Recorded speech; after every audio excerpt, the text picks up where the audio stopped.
Assalamualaikum. Terima kasih penjelasannya Kang Mas, sehingga ma'rifatullah bisa dimengerti dengan mudah oleh semua kalangan. Cuman yang biasanya jadi kendala bagi anak-anak muda, pengusaha dan lain-lain,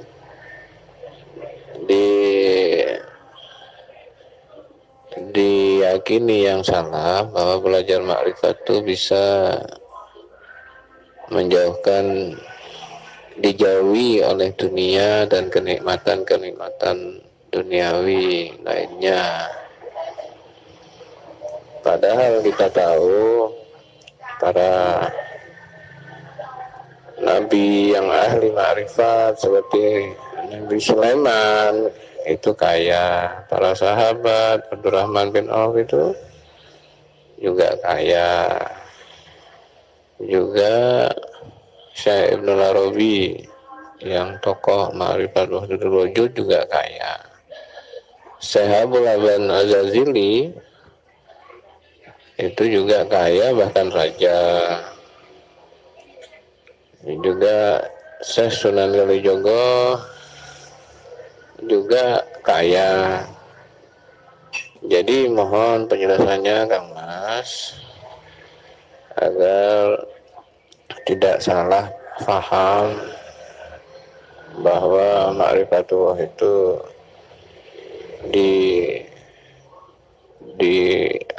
diyakini dengan salah akan dapat cobaan yang besar, hilang dunia dan keluarga dan sebagainya.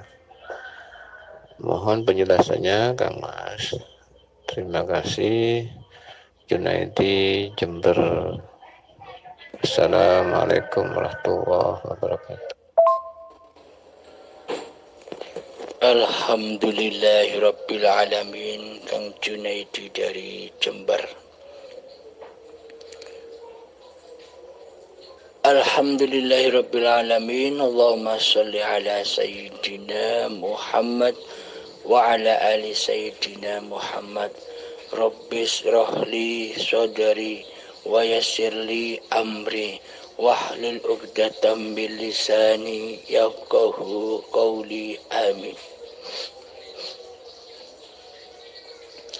Bismillahirrahmanirrahim. Pandangan kita selama ini ketika kita masih berposisi di dalam ahlul hijab. Ahlul hijab itu siapa? Orang yang hanya bersyariat beloko. Ahli hijab adalah manusia yang masih mentuhankan hawa nafsunya.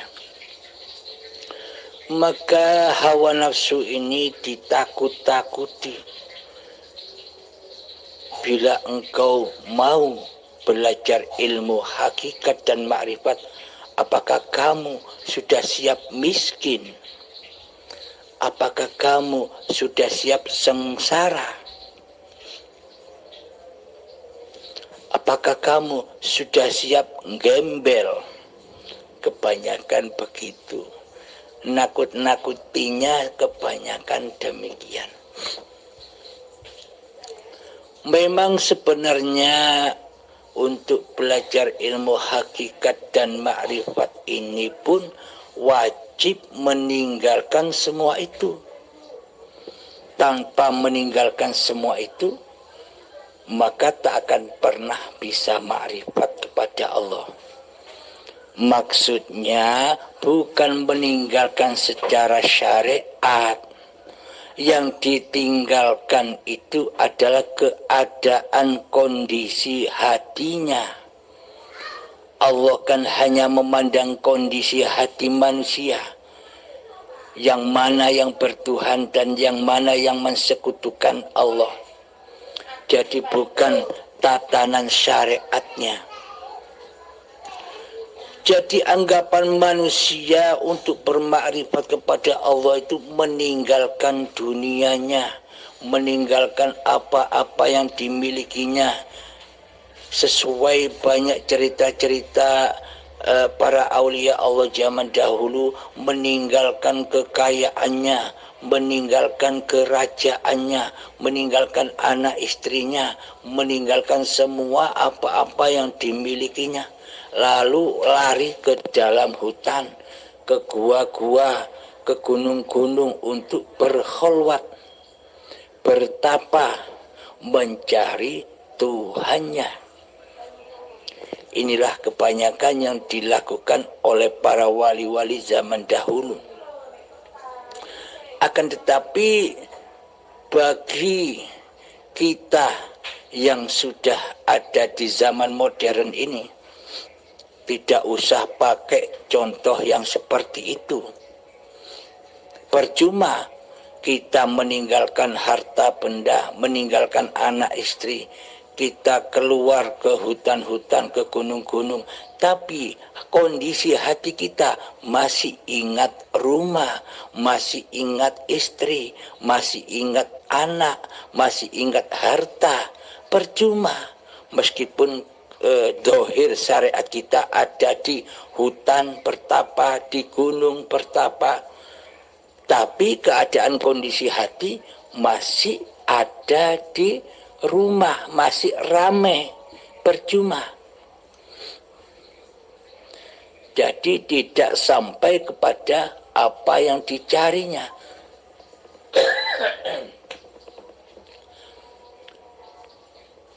Yang paling enak, yang paling cocok untuk masa kini, bagaimana cara menjadi walinya Allah? Ya kita tetap dengan keberadaan kita selama ini. Kita tetap berkumpul dengan apa-apa yang kita cintai selama istri, harta.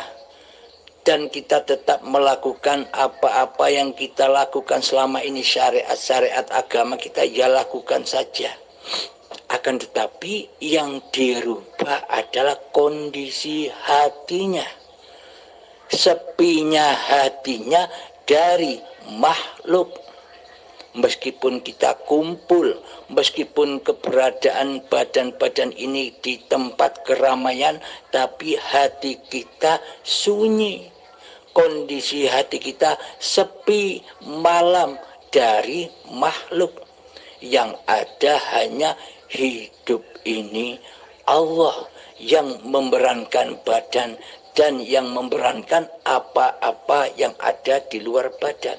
Jadi apapun keadaan atau tingkah laku anak, istri, dan apapun yang kita miliki sudah menjadi miliknya Allah. Karena karena di dalam hati sudah Allah nyala yang nyata, maka sudah tidak memandang makhluk lagi. Secara syariat masih memandang anak dan istri atau hartanya secara syariat, tapi secara hakikatnya hati sudah bisa menerobos siapa di balik istri, siapa di balik anak, siapa di balik harta benda itu. Kan yang ada hanya Allah. Tanpa adanya Allah, tanpa adanya hidup, apakah kita bisa menyaksikan istri atau suami dan anak dan harta benda kita? Tanpa adanya hidup, tanpa adanya Allah. Karena adanya Allah lah, maka nyatalah apa-apa yang diciptakannya berupa anak, istri, suami, harta benda yang ada di sekitar kita. Jadi pada intinya hati sudah tidak mengaku-ngakui lagi bahwa semua itu milik manusianya. Karena hatinya sudah lillahi ta'ala, sudah hancur lebur kekuasaan diri manusianya, mana mungkin manusia itu masih ngaku-ngaku bahwa apa yang ada di sekitarnya itu sebagai miliknya. Semua ini hanyalah peran bagi diri manusianya. Perannya masing-masing. Tapi yang memberankan ahad jua. Hiduplah yang memberankan. Bagi hamba-hamba yang sudah bermakrifat kepada Allah. Tapi jangan lupa. Jangan salah tafsir. Yang makrifat itu bukan manusianya. Bagaimana mungkin manusia bisa bermakrifat, sedangkan hakikat diri sejati manusianya itu tak ada, tak hidup, tak nyata. Bagaimana mungkin bisa bermakrifat kepada Allah? Kecuali Allah sendirilah yang bermakrifat kepada zatnya sendiri. Hiduplah yang mengetahui dan yang mengenal hidup. Tanpa hidup maka tak akan mengenal hidup. Dengan hiduplah maka mengenal hidup. Untuk mengenal Allah bukan dengan manusianya. Untuk mengenal Allah juga dengan Allah. Apa maksudnya? Tiadakan diri manusiamu. Kembalilah ke alam keabadian, ke alam kefitrahan diri manusiamu, yakni Adam. Tiada. Jangan merasa ada. Apa sih hakikat ma'rifatullah itu? Hakikat ma'rifatullah itu tidak merasa makrifat. Karena manusianya tidak ada. Jika diri hamba merasa dirinya makrifat, itu belum makrifat. Masih pengakuan dan pengakuan diri manusianya yang ngaku-ngaku bermakrifat. Jadi hakikatnya makrifat adalah ngaku di dalam hati bahwa manusianya tidak merasa bermakrifat, kecuali hayatullah lah yang bermakrifat pada zatnya sendiri. Zat sifat asma af'al adalah ahad. Jadi seperti ada pertanyaan, apa makna sejatinya hidup itu? Sejatinya hidup adalah tak berasa hidup. Sejatinya sholat adalah tak berasa sholat. Sejatinya ibadah adalah tak berasa ibadah. Jika kita yang masih berasa hidup, jika kita masih yang berasa sholat, bila kita masih yang berasa ibadah, itu namanya pengakuan-pengakuan. Masih wujud manusianya lah yang masih mentuhani di dalamnya. Jadi sesungguhnya ma'rifat itu bukan manusianya yang ma'rifat. Yang dimaksud manusia yang sudah bermakrifat kepada Allah, manusianya tahu dirinya, kenal dirinya, bahwa manusia itu tidak ada, bahwa manusia itu tidak hidup, bahwa manusia itu tidak kuasa.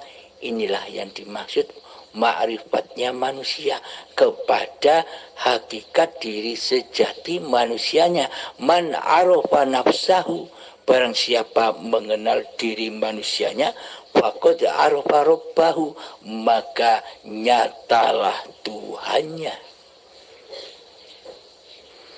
Alhamdulillahirabbil alamin. Saya tegaskan kembali, jadi pada intinya makrifat itu tidak ada hubungannya dengan syariat-syariat yang Anda kerjakan.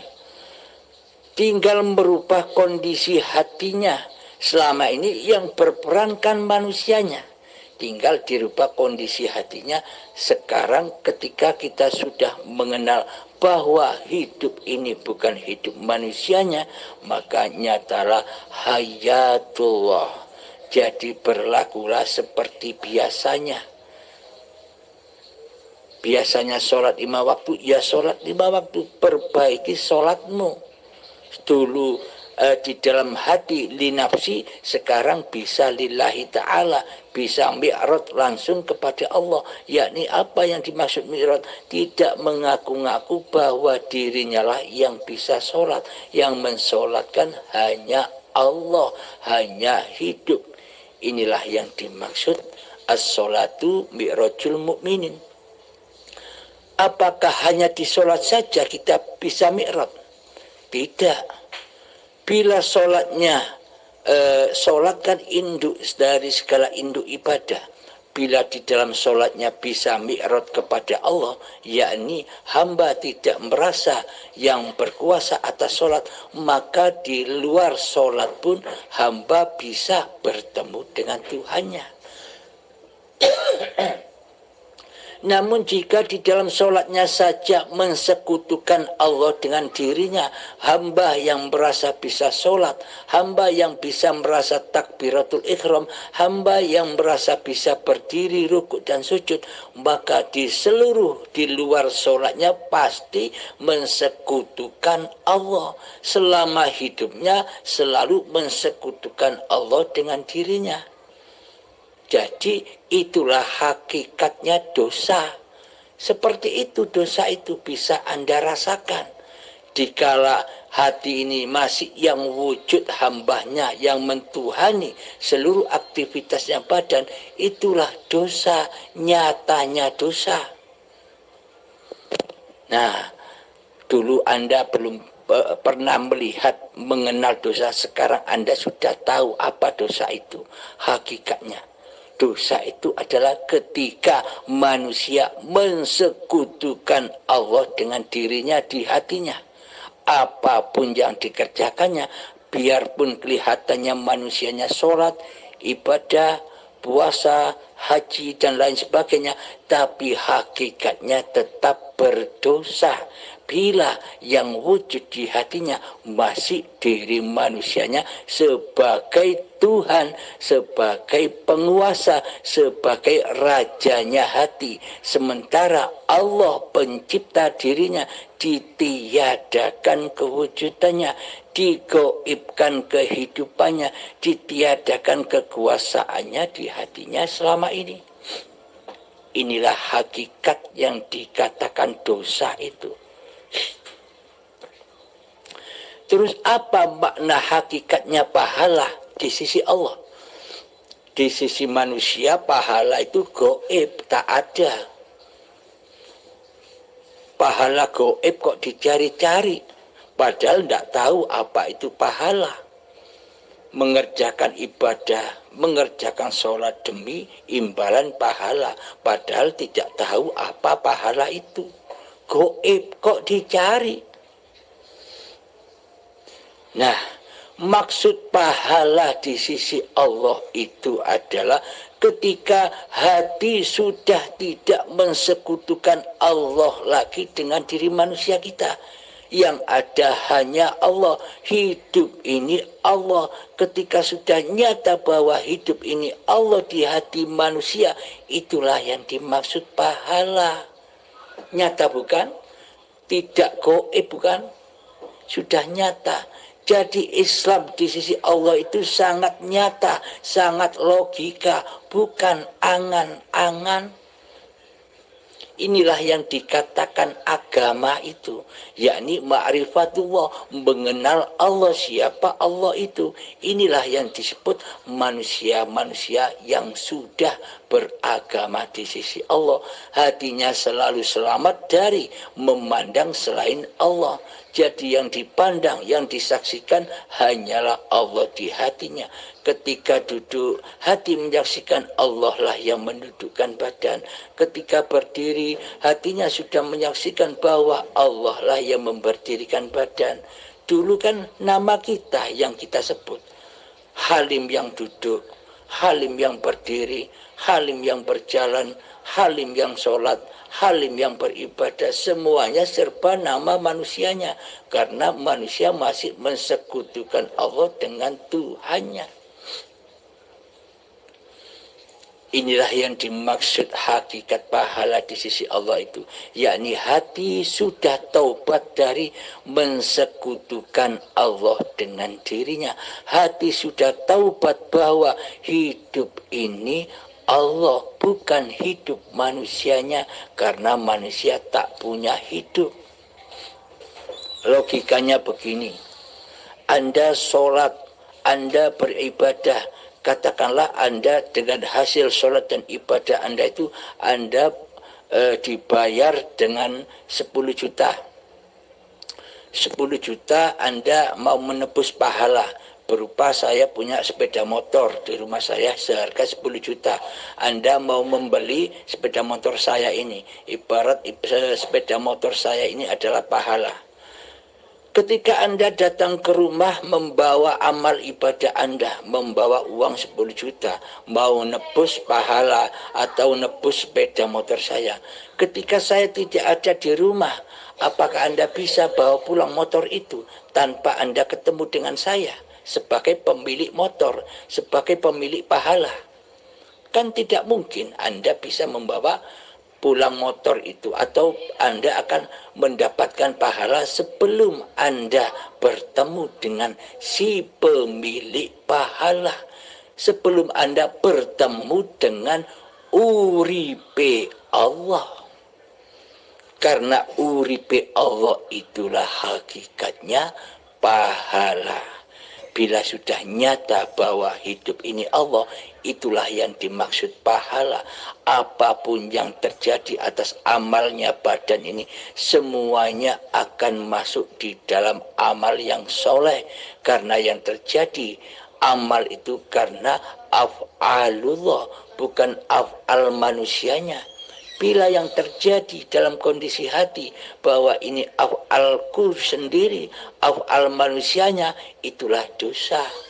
Tapi bila af'alullah, inilah kekuasaan Allah. Allah lah yang beraf'al di setiap gerak-geriknya badan. Inilah yang dimaksud pahala di sisi Allah.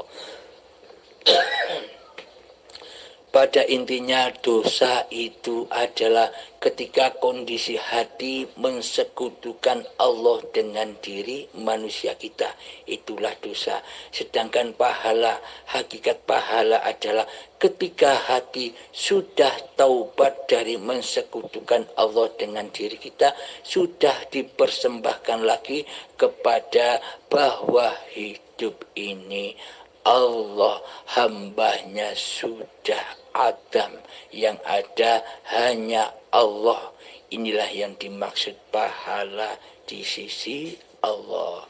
Alhamdulillahirabbil alamin. Semoga kita semua selalu diberi petunjuk jalan yang lurus oleh Allah Subhanahu wa taala, sehingga hati kita selalu terkondisi tetap menyatakan di dalam keadaan apapun bahwa hidup ini Allah. Ini babakan hati, simpan di hati kita. Bila sudah paham, jangan coba-coba keluarkan dari luarnya hati. Karena bila Anda keluarkan pemahaman Anda akan menjadi fitnah. Maka manusia lain akan menyebut Anda orang yang murtad, orang yang sesat. Bila Anda keluarkan permata-permata ini, tetapkanlah permata-permata ini ada di dalam hati kita. Alhamdulillahirabbil alamin. Assalamualaikum warahmatullahi wabarakatuh. Terima kasih Kang Abdul Halim penjelasannya bahwa orang-orang yang belajar ilmu hakikat dan makrifat tidak harus meninggalkan pekerjaannya, hartanya, anak istrinya. Itu sesuai dengan tuntunan para nabi, tuntunan Rasulullah, di mana Nabi Sulaiman itu juga kaya raya dan raja, tapi di hatinya betul tidak tergantung kepada harta dan kekuasaannya. Waliullah Syabul Hasan Asazili juga raja, tapi tidak, hatinya tidak tergoda dengan harta dan kekuasaannya, tapi bermakrifat kepada Allah. Dan juga banyak kiai-kiai yang juga tidak meninggalkan istri, keluarga, dan pekerjaannya, pondoknya, tapi bisa bermakrifatullah. Terima kasih penjelasannya sesuai dengan ajaran para nabi, ajaran Rasulullah dan para wali dalam kitab-kitabnya. Assalamualaikum warahmatullahi wabarakatuh. Assalamualaikum Pak Yai. Saya Sukaryo dari Pekalongan ingin menanyakan bagaimana caranya mepes nafsu supaya hati saya tidak menjadi rumahnya nafsu, supaya hati saya menjadi rumahnya Allah. Demikian Pak Kiai. Assalamualaikum warahmatullahi wabarakatuh. Alhamdulillahirabbil alamin. Allahumma shalli ala sayyidina Muhammad wa ala ali sayyidina Muhammad. Rabbi shrah li sadri wa yassir li amri wahlul 'uqdatam min lisani yafqahu qawli. Amin.